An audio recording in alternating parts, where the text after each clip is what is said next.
Buen día, nosotros en esta oportunidad vamos a hablar sobre el algoritmo de diagnóstico de diabetes. Quienes presentamos el proyecto del trabajo es Juliana Costa, Lisana Fernando y quien les habla Laura Castro. Para iniciar, mencionando nuestras fuentes, lo principal es la guía de la Asociación Americana de Diabetes y también la guía de práctica clínica nacional. Según la ADA, la diabetes mellitus es un grupo de trastornos metabólicos en el cual la glucosa, que se utiliza como fuente de energía en nuestro cuerpo, hay una sobreproducción de esta debido a una glucogenólisis y una gluconeogénesis inadecuadas, lo cual resulta en una hiperglucemia crónica. Bueno, para clasificar la diabetes vamos a tener principalmente dos grupos, que va a ser la diabetes tipo 1, que va a ser por autoinmunidad, y la diabetes tipo 2, que va a ser ya por una resistencia a la insulina. Sin embargo, hay otros tipos como son la diabetes gestacional, que esta se presenta en mujeres embarazadas que no presentaban diabetes antes de la gestación, y se diagnostica principalmente en el segundo y en el tercer trimestre de embarazo.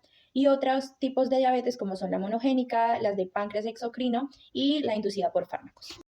Ahora hablando de la fisiopatología de la diabetes mellitus tipo 2, esta se va a originar por una combinación de dos mecanismos clave. Primero, hablando de la resistencia a la insulina, esta se va a dar cuando los tejidos sensibles a esta, como lo son el músculo esquelético, el tejido adiposo y el hígado, van a mostrar una respuesta reducida, lo que va a limitar la captación de la glucosa en estas células y van a hacer que en la sangre aumente la glucosa.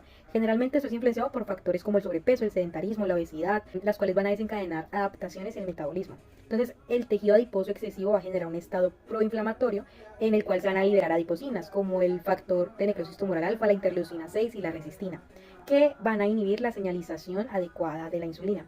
Estas adipocinas también van a promover la liberación de lo que son ácidos grasos libres, que van a alterar la señalización celular de la insulina a través de la acumulación de compuestos lipotóxicos, generando una lipotoxicidad en el hígado y en el músculo.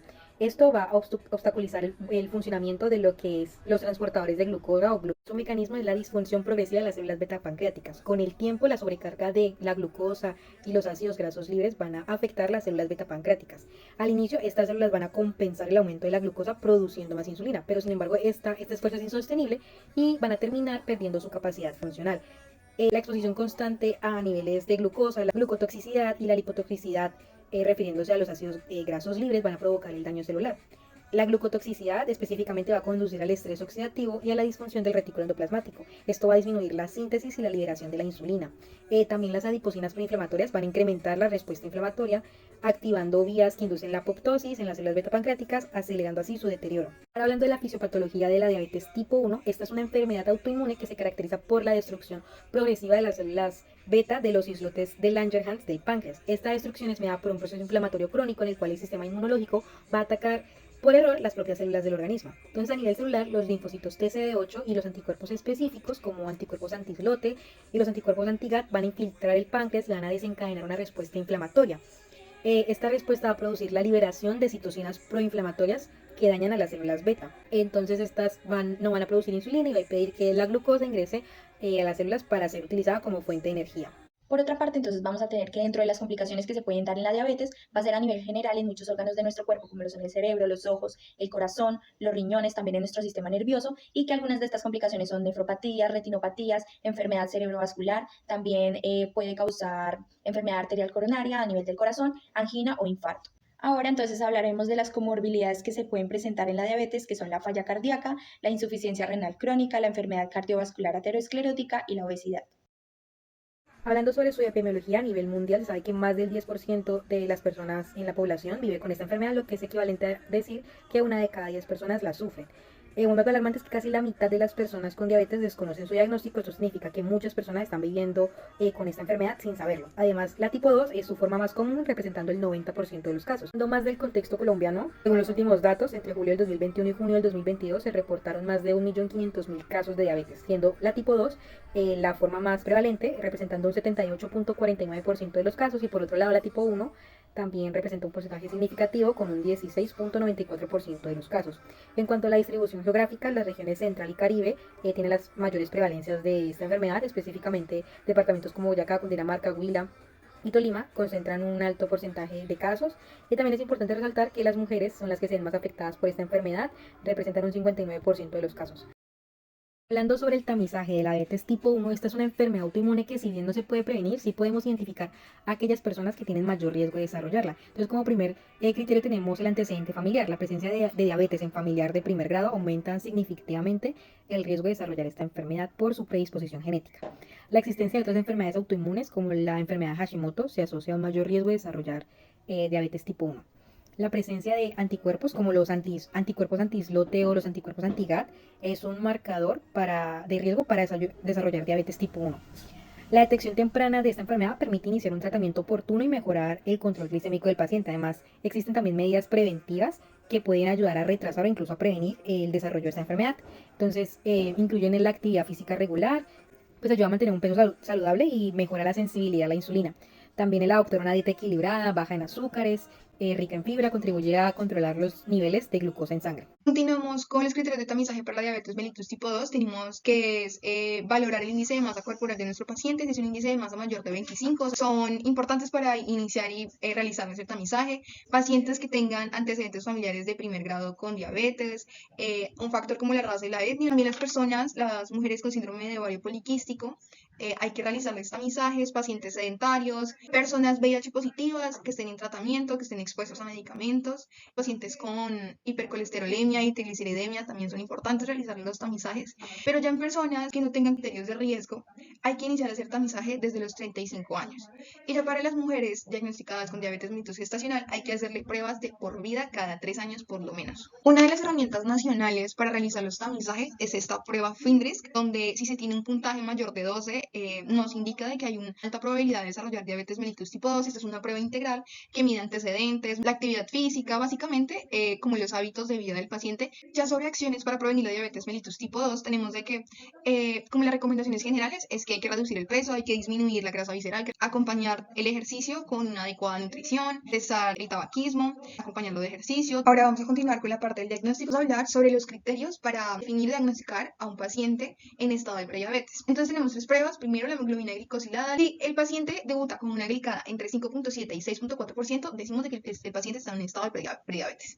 Si la glicemia en ayunas está entre 100 miligramos de cilitro y 125, está en prediabetes. Si la prueba de tolerancia oral a la glucosa nos da un resultado entre 140 miligramos y 199 miligramos de cilitro, decimos de que el paciente está en un estado de prediabetes. Igual, para los criterios ya del diagnóstico de la diabetes, hay que tomar por lo menos 2, o bueno, incluso se pueden tomar las 3, pero 2 deben salir positivas para decir y estar seguros y dar el diagnóstico. Ya aquí tenemos los criterios de diagnóstico de diabetes en personas no embarazadas. Entonces, una glicada mayor del 6.5% nos dice que el paciente tiene diabetes. La prueba de tolerancia oral a la glucosa, la prueba nos da mayor de 200. Prueba de ayunas, en ayunas, mayor a 126 miligramos de cilitro, decimos de que el paciente está en un estado de diabetes. Sin embargo, aquí son como 4 escenarios o pruebas para diagnosticar a un paciente con diabetes, y es que si se presenta un paciente con las 4 P's, decimos de que el paciente tiene una diabetes. Y también, sin una prueba random glucosa, la glucosa está mayor de 200, también decimos de que el paciente lo podríamos diagnosticar como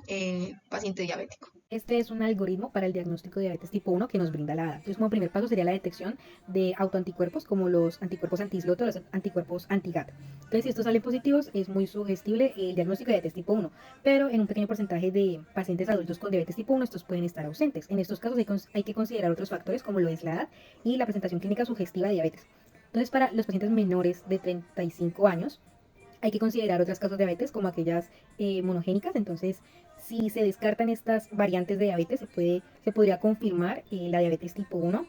Por otro lado, los mayores de 35 años, hay que ampliar la búsqueda diagnóstica como con la diabetes tipo 2. En estos casos hay que realizar una prueba de péptido C. Si sale menor a 200 picomoles litro, se diagnostica con diabetes tipo 1, y si sale mayor a 600 se podría diagnosticar como tipo 2. Bueno, para el diagnóstico de diabetes gestacional, este se da principalmente dentro de las 24 a las 28 semanas de gestación y se divide en 2, en una estrategia de un paso y en una estrategia de 2 pasos. En la de un paso se realiza una PTOG de 75 gramos con una medición de glucosa plasmática en ayunas a la 1 y a las 2 horas. El diagnóstico se da si en ayunas es mayor o igual a 92 miligramos de cilitro, a la hora mayor o igual a 180 miligramos de cilitro o a las 2 horas mayor o igual a 153 miligramos de cilitro. Y ya la estrategia de 2 pasos, que consiste la primera en una prueba de 50 gramos de GLT, no en ayunas, con una medición de glucosa plasmática a la hora. Si el nivel de glucosa plasmática a la hora es mayor o igual a 130 miligramos de cilitro, aplicamos el segundo paso, que es una PTOG de 100 gramos en ayunas. Si en ayunas es mayor o igual a 95 miligramos decilitros, a la hora mayor o igual a 180 miligramos decilitros, a las 2 horas mayor o igual a 155 miligramos decilitro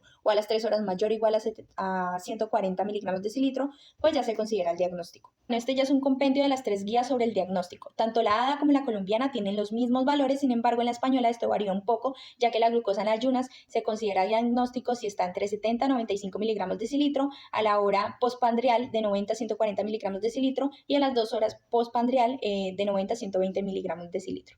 Iniciamos con el manejo de la diabetes tipo 2. Primero, ¿cuáles son las recomendaciones que uno le tiene que hacer a un paciente que debute con una diabetes? Es que hay que hacer recomendaciones de cambios de estilo de vida, ¿sí? Entonces el paciente tiene que empezar a alimentarse mejor, a realizar ejercicio, si fuma, pues que lo deje de hacer y que se le un control del peso. Aquí la primera línea de tratamiento es un paciente que debute con una diabetes, es la metformina. Siempre iniciamos con tratamientos orales. Si no hay un manejo solamente con la metformina, uno inicia tratamiento dual. Es un paciente regular, un paciente con alto riesgo, un paciente anciano, que ha debutado en todos los exámenes con una glicada altísima de 8. Pues las metas van a ser mantener una glicada de 7, incluso hasta 8. Importante, y las guías dicen de que hay unos medicamentos importantes, que son los ISGLT2 y los GLP-1. Entonces vemos si el paciente continuamos, lo volvemos a citar al control, y en ese segundo control le tomamos la glicada y todavía no siguen metas, pues hay que añadirle un tercer medicamento, no solamente con terapia insulínica. Ahora hablando del manejo de la diabetes tipo 1, teniendo en cuenta un consenso que se realizó entre una asociación americana y una europea, la insulinoterapia es el pilar en este tratamiento de esta enfermedad, que justamente se caracteriza por la falta absoluta de la insulina, y como objetivo esta terapia tiene pues suplir esta deficiencia y permitiendo así que la glucosa pueda ingresar a las células. Como objetivo final tiene mantener los niveles de glucosa en sangre dentro de un rango normal. Hablando de su administración, primero tenemos la insulina basal, que es aquella que se administra para mantener los niveles de glucosa estables entre las comidas y durante la noche. Esta insulina actúa de forma lenta y prolongada. Imita la secreción basal propia de insulina del páncreas. Se administra 1 o 2 veces al día, generalmente antes de acostarse o en la madrugada, para mantener niveles de glucosa estables durante la noche. Luego tenemos la insulina preprandial, también llamada insulina rápida de acción corta. Se administra antes de las comidas para cubrir el aumento de glucosa en sangre que se produce después de comer. Esta insulina actúa de forma rápida y tiene una duración más corta. Se administra justo antes de las comidas para controlar el aumento de la glucosa postprandial. Hay que tener en cuenta la individualización, ya que lo que es la dosis, el tipo de insulina, así como el horario de administración, pues tiene que ajustarse dependiendo de cada paciente. Hay que tener en cuenta factores como la edad, el peso, el nivel de actividad física y en sí los objetivos de control glicémico pues individuales. En cuanto al manejo de la diabetes gestacional, lo primero se inicia con manejo no farmacológico, en donde lo principal es cambiar los estilos de vida, una dieta con una alimentación adecuada, una actividad física con un ejercicio moderado, y se realiza un primer control la semana después del inicio del plan de alimentación y después cada 4 semanas. Bueno, entonces en cuanto al manejo farmacológico, este es un consenso de las 3 guías en donde se habla que la insulina pues va a ser la primera línea para el manejo de esta diabetes. Se recomiendan 2 tipos de insulina: la insulina de acción rápida, que se va a administrar antes de cada comida, y la insulina de acción intermedia, que se va a administrar a la hora de acostarse, y es indispensable pues que el manejo sea individual para cada paciente. Ahora vamos a la parte de los casos clínicos. Vamos a iniciar con un caso clínico de diabetes mellitus tipo 2. Aquí tenemos un paciente masculino de 54 años, de ocupación taxista, que es sedentario, con antecedentes personales de hipertensión, está en manejo, está en metas, sigue en tratamiento con valsartán 80 miligramos al día, tiene antecedentes familiares de infarto agudo del miocardio y diabetes mellitus tipo 2 por parte del padre. Y este paciente acude a consulta por presentar desde hace 2 meses poliuria, polidipsia y una pérdida de peso de 4 kilos en esos 2 meses. Se le realiza el examen físico y tiene un índice de masa corporal de 28. Los signos vitales están estables, no hay como hallazgos relevantes o de importancia en el examen físico. Sin embargo, se le toma una glucosa, una glucometría. El paciente estaba en ayunas y este paciente debuta con una glicemia de 227 miligramos decilitro. O sea que está en una hiperglicemia. Sin embargo, no tiene criterios de una cetoacidosis. Se decide dejar al paciente en observación y iniciar manejo con líquidos, con solución salina. Se le administra un vuelo de 1000. Todavía no se le instaura tratamiento insulínico, no se le administran insulinas hasta saber cómo están los electrolitos y pues finalmente descartar de todo que no esté en una cetoacidosis. Pues por clínica no se ve, pero pues hay que valorar. Entonces se le pide toma de un hemograma, creatinina, BUN y vienograma, principalmente un sodio y un potasio. Se le pide al paciente tomarle una hemoglobina glicosilada, pues igual para determinar cómo está el estado de la glicemia, cómo sus antecedentes, cómo se estuvo comportando por lo menos en los últimos 3 meses, y se decide indicar tomar glucometrías cada hora según la evolución del paciente y pues valorarlo. Si finalmente el paciente no tiene criterios de cetoacidosis, pues inician insulinas subcutáneas y continúa en valoración. Finalmente, este paciente sale de la crisis hiperglicémica, solamente se le administraron bolitos de insulina subcutáneos, se inicia manejo, se remite a crónicos, se inicia manejo del paciente y hay que realizarles controles rutinarios midiéndole la glicada. Entonces, para este paciente, como está en un estado de obesidad, además de que no, en consulta, pues se identificó el paciente que está poco colaboradora a cambiar hábitos de vida, se le inicia manejo con metformina dapaglifosina, pues que lo maneje en la casa, y se indica control cada 3 meses con hemoglobina glicosilada para identificar las metas finales de tratamiento. Presentando el caso de diabetes tipo 1, tenemos un paciente masculino de un joven de 18 años que nunca ha tenido ninguna enfermedad, que acude a consulta por pérdida de peso involuntaria de 10 kilogramos en los últimos 3 meses, también con poliuria, polidipsia y fatiga extrema. Además refiere visión borrosa y hormigueo en las extremidades inferiores. Como antecedentes personales, pues no ha tenido ninguna enfermedad crónica, cirugías o alergias y no hay ningún antecedente familiar de diabetes. En la exploración física se encuentra un paciente delgado, con piel seca y los ojos hundidos. En los resultados de laboratorio, la glicemia en ayunas tuvo como resultado 300 miligramos de decilitro, la glicemia postprandial 400 miligramos de decilitro y la hemoglobina glicosilada en un 12%. Continuando con los resultados de laboratorio, la cetoinuria salió positiva, cuerpos cetónicos en sangre elevados, autoanticuerpos anti-islote positivos y autoanticuerpos anti-GAT positivos. El diagnóstico de diabetes mellitus tipo 1. Entonces, los síntomas clínicos del paciente junto con los resultados de laboratorio son altamente sugestivos para la diabetes tipo 1. Los niveles elevados de glucosa en sangre, la presencia de cetonas y la pérdida de peso significativa son característicos de la diabetes tipo 1. Y aparte, la positividad en los autoanticuerpos anti-islote y anti-GAT confirman el diagnóstico, ya que pues estos son específicos en la destrucción autoinmune de las células beta pancreáticas, que es característico de esta enfermedad. Como tratamiento, en la insulinoterapia se inicia un régimen de insulina basal bolo para controlar los niveles de glucosa en sangre. También como tratamiento se tiene la educación para el autocuidado, se educa al paciente sobre la administración de la insulina, el monitoreo de la glicemia, la dieta, el ejercicio y importante el reconocimiento de los síntomas de hipoglicemia e hiperglucemia. En el seguimiento se programa un seguimiento estrecho con el endocrinólogo para ajustar las dosis de insulina si ser necesario y evaluar la eficacia del tratamiento. Pues es fundamental que el paciente siga las recomendaciones y mantenga un estilo de vida saludable para prevenir así complicaciones a largo plazo. Ya en el caso de la diabetes gestacional, entonces vamos a tener a una paciente femenina de 32 años con 26 semanas de gestación, quien acude a consulta refiriendo poliuria, polidipsia y también fatiga persistente. Al examen físico se observa que tiene un índice de masa corporal de 28 kilogramos por metro cuadrado, una presión arterial de 135-85 milímetros de mercurio, y ya en los exámenes de laboratorio entonces nos revelan que tiene una glicemia en ayunas de 145 miligramos de decilitro, una hemoglobina glicosilada del 6.4%. Por lo tanto, entonces se le va a realizar una PTOG, se le realiza con 75 gramos de glucosa. Los resultados nos arrojan que tiene una glucemia basal de 93 miligramos de decilitro. A la hora tiene una de 185 miligramos de decilitro y a las 2 horas de 157 miligramos de decilitro, lo cual nos confirma el diagnóstico de diabetes según las guías. Por lo tal, se inicia un manejo con educación nutricional, un plan de alimentación individualizado para la paciente, un monitoreo de la glucemia y también ejercicio moderado. Dado que luego de los controles se vio que no había un control glucémico, se indica insulina basal en dosis de 10 unidades internacionales nocturnas con un seguimiento estrecho tanto por endocrinología como por obstetricia hasta el final de la gestación de la paciente.